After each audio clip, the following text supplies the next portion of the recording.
Welcome to the Great Detectives of Old Time Radio. From Boise, Idaho, this is your host, Adam Graham. If you have a comment, email it to me, box13@greatdetectives.net. Follow us on Twitter at Radio Detectives and become one of our friends on Facebook, facebook.com/Radio Detectives. A reminder, as you're making your travel plans, remember JohnnyDollarAir.com. JohnnyDollarAir.com is a Priceline affiliate, so you get all the benefits of going through Priceline.com, but part of your purchase price can go to support the Great Detectives of Old Time Radio at no additional cost to you. So remember, when making your travel plans, think JohnnyDollarAir.com first. Well, we had 2 lost episodes between last week's show and this week's, so this is our first episode that we have from 1961. Original air date, January the 8th, 1961, and this one is The Paperback Mystery Matter.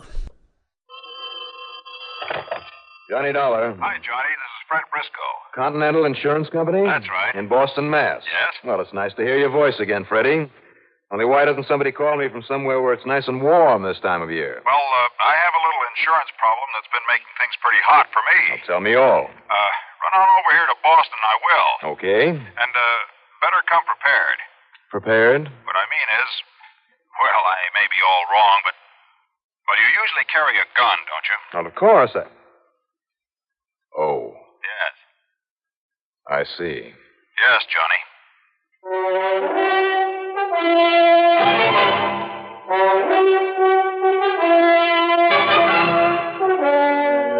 CBS Radio brings you Bob Reddick in the exciting adventures of the man with the action-packed expense account, America's fabulous freelance insurance investigator. Yours truly, Johnny Dollar.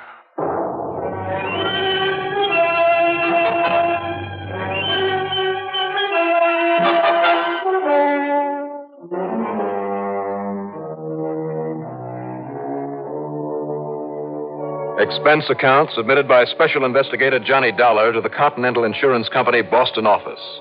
Following is an account of expenses incurred during my investigation of the Paperback Mystery Matter.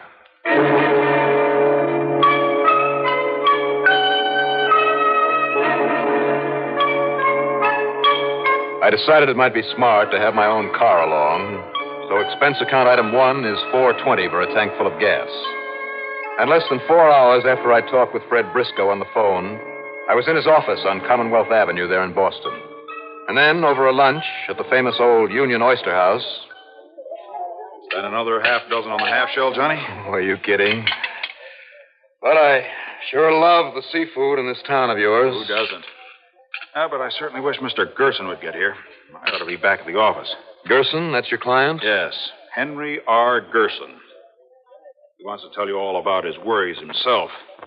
And I'm sure the only reason he insisted on meeting us here was to cadge a free lunch. Oh, that kind, huh? Johnny, that old crook is worth millions. Though you'd never know it by the way he lives and dresses, by that ramshackle old apartment he lives in. You said crook? I did. Every penny that old miser ever got hold of, and still has for the most part, came from some dirty deal that he put over on somebody, which makes him one of the most hated people I've ever known. And just as soon as he made a new friend, he'd proceed to take him, but royally. A real nice guy, huh? What sort of deals does he make? Well, he doesn't anymore. The last 10 or 15 years, he just sat around counting his money and gloating over the fact that he can keep a couple of poor, resentful nephews and niece from getting their hands on it until he dies. And they're Gerson's heirs? Only because they're his only living relatives. And they're poor? Yes. And, well, I'm afraid I'll have to admit that they deserve to be. Up until their parents died and left them with no money, no nothing, Jerry and Paul had planned to study for the ministry. But now, Mr. Gerson tells me that they're just drifters. One job after another, and never on a job long enough to pay their bills. They live in Syracuse, New York. Just waiting for the old man to die. Right. So he has no use for them. And the niece? Her name is Nancy Trimmer. Lives here in town. Works as a checker at one of the supermarkets when they don't catch her shortchanging the customers. And I guess she'd just as lief help the old man into his grave as the other two. Nice people. Yeah. But no worse than Gerson himself. So he's worried that one of them may try to knock him off. Yeah, that's it, John. Oh, here he comes. Don't let on to him that I told you anything at all about I thought I told you that I'd tell him. Oh, hello there, Mr. Gerson. So you're Johnny Dollar, eh? That's right, Mr. Gerson. Well, you don't look like much to me. And you think you can keep those worthless young relatives of mine from murdering me to get their hands on my money? Well, suppose you sit down, sir, and tell me what makes you think they might try it. Think? I know it. I've got proof of it.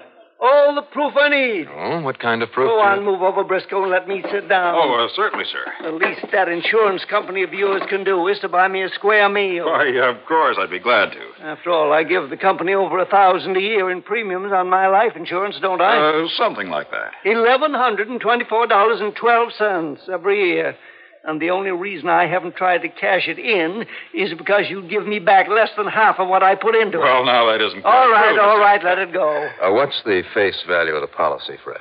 $47,000, double indemnity. And if those crooked nephews of mine get away with whatever they're up to, that's the way it'll get paid to them, double. But if you're leaving them the rest of your estate... What? Well, this insurance money is only a drop in the bucket. Oh, it is, huh? Well, you know something? I'd commit suicide just to cut them out of it. You hear me? And have all those $1,100 premiums paid out for nothing? Hey? I take it there is the usual suicide clause in the policy? Yes. All right. We've been all over that now. The thing you got to do, Dollar, is to keep me from getting murdered. Now, wait just a minute. Yeah. You talk about being perfectly willing to commit suicide. That's right. And yet you sit here and demand protection to keep you alive. Now, that doesn't make sense, does it? Don't you get smart now. Wait till I tell you what's been going on. I suppose you do. Well, later, after I get some food in me. Waiter, bring me a menu.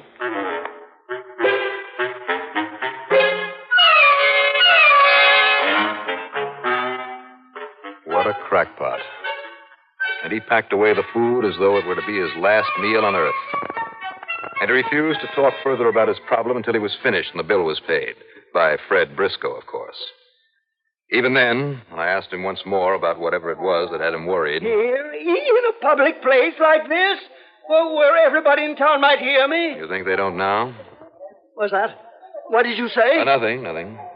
You think I want to stay around here in town with my life in danger? I'm going to take you out to my place where I'm safe. You got any objection? Whatever you say, Mr. Gerson.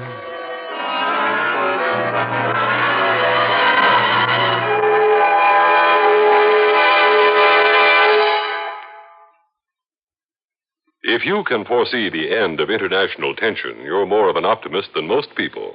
It's understandable that all of our citizens like to keep in touch with latest global developments. CBS News, meeting this American need to know, has expanded its worldwide coverage for longer, stronger reports, reviews, and commentary. Expanded CBS News on CBS Radio. The first word in speed, the last word for accuracy, daily at this address.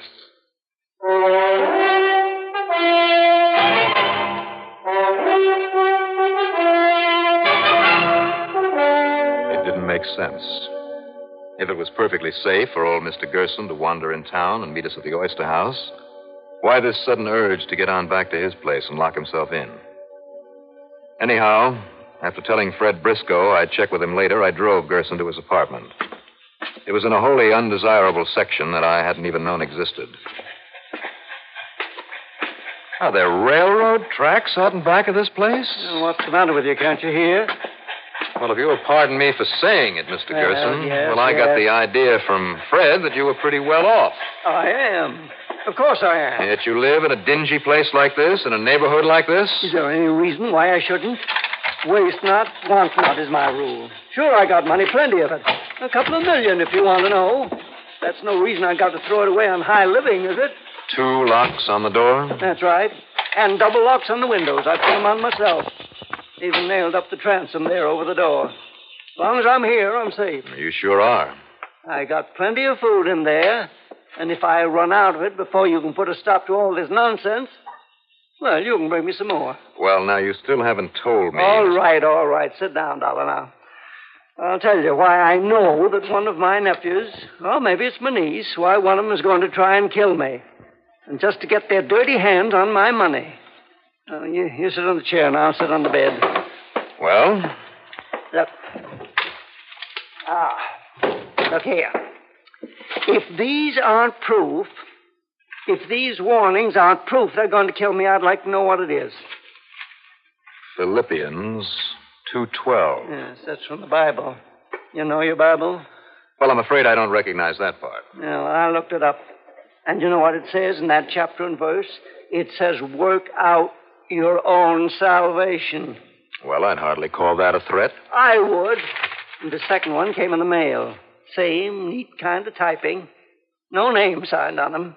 Where were they mailed from? Over in Syracuse, New York, where my nephews live. And look at this one. Isaiah 38:1. That's 38th chapter, first verse. Set thine house in order. I thought you didn't know the Bible. Well, I remember that because it was used in a threatening letter a few years ago out in Chicago. So, you see what I mean? And this one, Revelations 2:10, says, be thou faithful unto death. So I should be faithful to them, eh? Huh? Keep my promise to leave them all I got, huh? Mr. Gerson. And this one, Romans 6:23. The wages of sin is death. That's right. Sin? Just because I let them starve a bit when their folks died and they didn't have anybody to turn to. And you didn't give them any help? Why should I? Couldn't they get out and use their brains the way I had to? You won't get any help from me. Not while I'm alive. But you're still keeping them in your will. What's the matter with you? Don't you see? That's where they've got me. They're all the relatives I got. If I don't will it, then the state will give it to them anyhow. There's nothing to keep you from giving your money to charity. Charity? Me? Not on your life. So I got to leave it to them. But I'm not going to let one of them kill me. Not if you can help it. You see what I mean? Yeah, I guess so. Yeah, that's what you're getting paid for, isn't it? Yeah?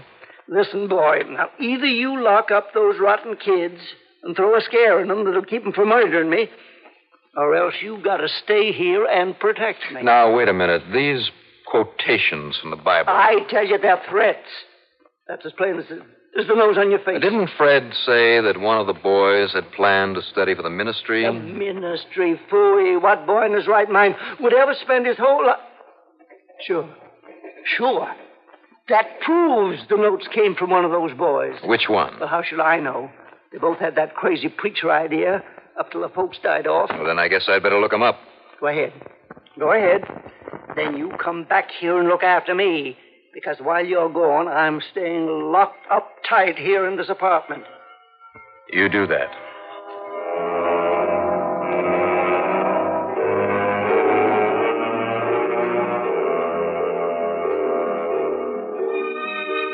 This old man was either a nut or up to something. But what? And I had to admit those unsigned notes pointing out passages in the scriptures could possibly have been taken as threats. And since both the nephews had planned to study for the ministry... But first I called on the niece, Nancy Trimmer, because I hoped that she'd know enough about the nephews to be able to tell me if her suspicion about them was justified. Her rooms in the southeast corner of town were a little better than her uncle's. And most of our conversation, her conversation, took place in the kitchen. Now, look, are you from the parole, Mr., what'd you say your name is? Johnny Dollar. Yeah, well, just leave me alone, see?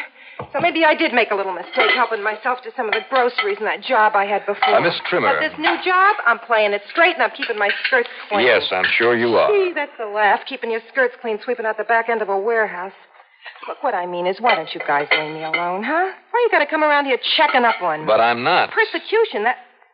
What do you mean you're not? I represent your Uncle Henry's insurance company. Oh, yeah? Well, I don't want any insurance, so get out of here and let me cook my supper. Not even his insurance? If he dies? What's that? I said... Hey, sure. Me, I'll grab anything I can of that old skinflint's insurance or anything else I can get my hands on. So, maybe you got some idea how to make him die real quick? Well, apparently somebody has. He's been getting threats against his life. Yeah?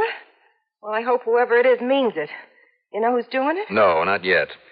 That's why I'd like to ask you some questions. Yeah? What about? About your cousins, Jerry and Paul. Listen, you want to know anything about them, you look them up in Syracuse, New York. Ask them and leave me alone so I can fix my supper and... Yeah, then curl up with a book and improve my mind, just like Paul and Jerry always said I ought to. Now, look, Miss Trimmer... Those preachers, huh? Well, the only preaching I ever got from them was I ought to read up and educate myself. Maybe that's not such a bad idea. Oh, yeah? You think I don't read? I read a lot.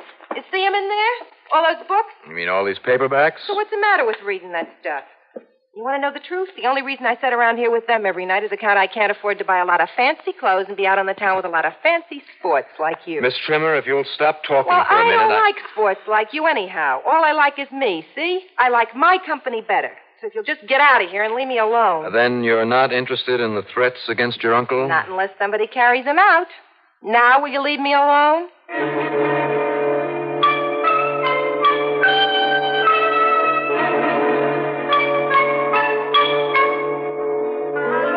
Two screwballs in one day. Yeah, and I wondered about the nephews in Syracuse. But if I had to see him, I had to see him. Item 2, 10 cents for a phone call to Fred Briscoe. And I told him what I'd learned. Or hadn't learned. Yeah, I know how you feel, Johnny, but if those are meant to be threats... So I'd better grab a plane and call on those nephews, Jerry and Paul. You know their address?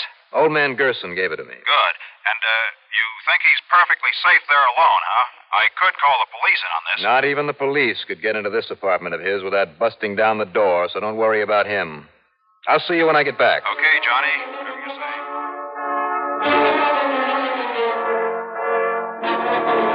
You know something? I should never have hung up that phone and flown to Syracuse. I should never have left old man Gerson alone there in his apartment. Don't worry about him, man. Probably the wrongest thing I ever said in my life.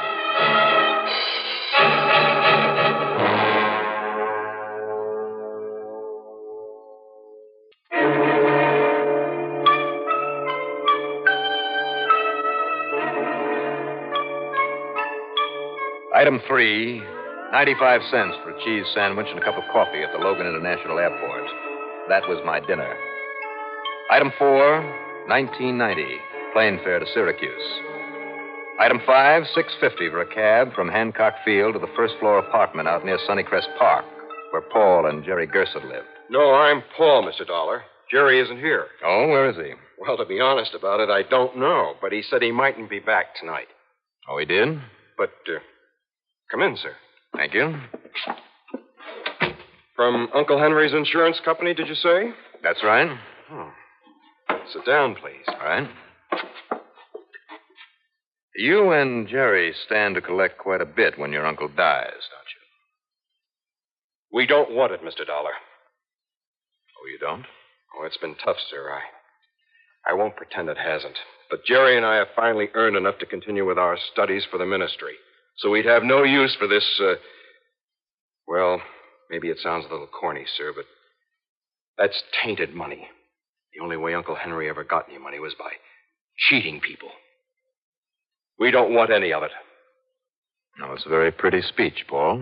I beg your pardon, sir? When did Jerry leave? Well, it was right after Mr. Fred Briscoe over in Boston phoned to say you'd be here, and that when you... Fred told you I was coming here? Yes, sir, and he said to please have you phone him. Oh, excuse me, sir. Oh, great. No wonder I'm getting all this pretty talk. Hello? Oh, yes, sir. He's right here. It's for you, Mr. Dollar. For me? It's Mr. Briscoe. Oh, it is? Fred? Johnny, it's all over. What was the big idea of telling these kids that... What did you say? In spite of all his locked doors and Mr. Gerson is dead. Hold the phone. All right, Paul. Let's make a move. Mr. Dollar, that gun, sir. And maybe you better start remembering where your brother went. Johnny? Everything's under control, Fred. Well, I'm not sure I know what you mean because, you see, Mr. Gerson's death was suicide. What? The police are certain of it. They are they? Well, I have some other ideas. You have? Hi, Paul. What? Jerry. After getting through with the library, I decided to come back here after all. What does this mean? This man at the phone with a gun. Jerry. Johnny, you have some other ideas? Maybe so. Maybe no.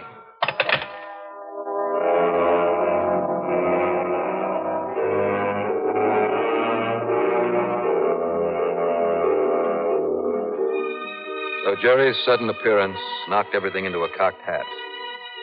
And then the boys' reaction to their uncle's death, their repeated, completely honest assertion that they wanted none of his money.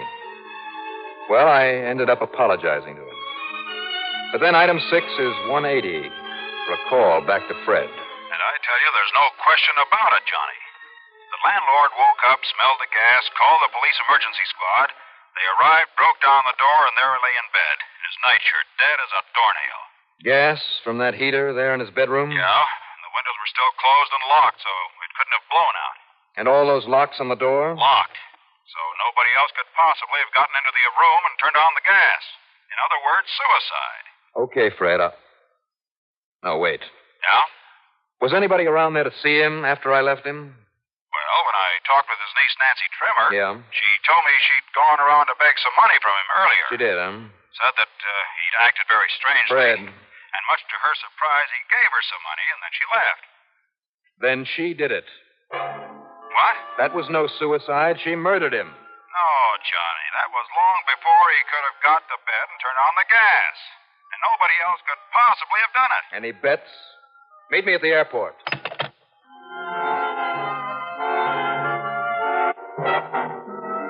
Item 7 is $26.40 for a cab, Hancock Field, plane fare, back to Boston. All because of those paperbacks that I'd seen strewn around her apartment. Fred met me at Logan International. It was shortly after dawn. And then, a few minutes later... Come and just let me get a robe on. Oh, you. Hey, wait a minute. Here it is, Fred. Look. Big idea coming in here like Johnny, that. here's what? This mystery magazine. I saw it when I came in here before. Jack Johnstone writes for it now and then. Johnstone? The man who dramatizes all these cases of mine. And here's his story in it. Death by Jet. Listen, you mind telling me what you're... Death by jet? Nancy here didn't know that I'm a special investigator. But my talk about her uncle's money she'd get reminded her of this story. She figured this was the answer, so why waste time? Let me have that magazine. Sure. Go ahead, tear it up. It's too late now. Johnny, I'm afraid I still don't That understand. story, Death by Jet, that means a gas jet. Huh? Another of those locked room mysteries. And it gave her the idea for killing her uncle without getting caught. Or so she thought. You don't know what you're talking about. But what kind of an idea? In the basement of that dingy building where he lived. She got in there and turned off the gas line to his apartment. Now, listen. Then she went on upstairs to see him. When he wasn't looking, she opened the valve on that gas heater in the bedroom. You're crazy. And then she left and waited until he had time to get to sleep. The whole procedure is in that story. I get it. When he was asleep, she went back to the basement. Right. And reopened the gas line. And if we check, I think we'll find she didn't have sense enough to wipe her fingerprints off that valve down there. Oh, yeah? Well, that's where you're wrong, because I did wipe them off. I wiped them off so clean that neither you or any... Bloody hell. Yeah. Want to call the police, Fred?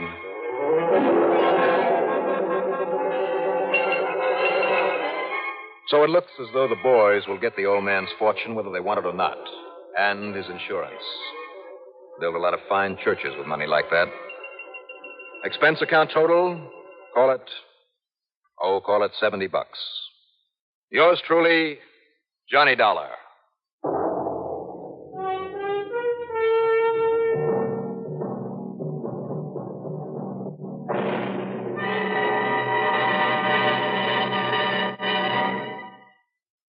Now, here is our star to tell you about next week's story. Next week, proof that a man's best laid plans can really go awry. Join us, won't you? Yours truly, Johnny Dollar.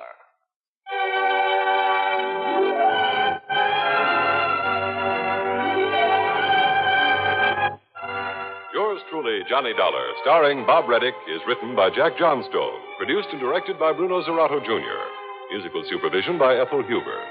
Heard in our cast were Edgar Staley as Mr. Gerson, Terry Keane as Nancy Trimmer, Ralph Camargo as Fred Briscoe, John Thomas as Paul, Richard Holland as Jerry. Be sure to join us next week, same time and station, for another exciting story of Yours truly, Johnny Dollar. This is Art Hanna speaking. A great many auto accidents are caused by excess speed. You may be in a big hurry to get somewhere, but that extra 10 or 15 miles per hour that you drive will only save you a few minutes at most, and it may cost you your life.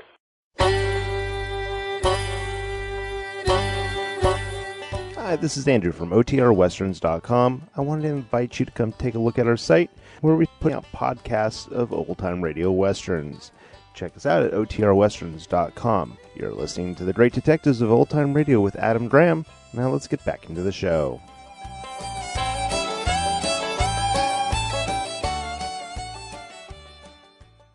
Welcome back. Well, they did a good job subverting our expectations because clearly we were set up think one of the brothers had done it. Of course, what is a little bit odd is that she apparently also sent the letters with the scripture references to throw suspicion on the brothers, and that was definitely not something we would have expected. But as she read mystery stories, and as Johnny himself said, one of these had also been used in a case that he had encountered. It could very well have been that she picked it up from mystery stories as well as talking to the brothers. I should go ahead and mention the two lost episodes, and we're actually missing the Christmas present matter and the missing jewels matter.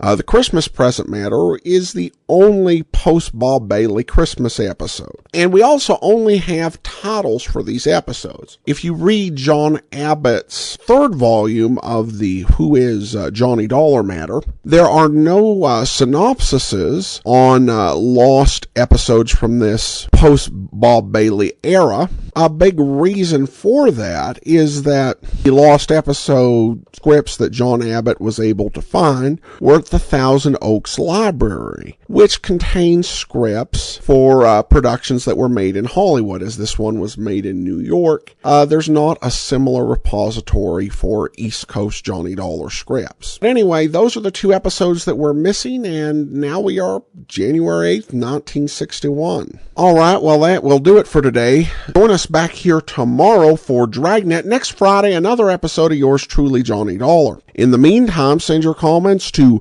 box13@greatdetectives.net. Follow us on Twitter at Radio Detectives and become one of our friends on Facebook, facebook.com/Radio Detectives. From Boise, Idaho, this is your host, Adam Graham, signing off.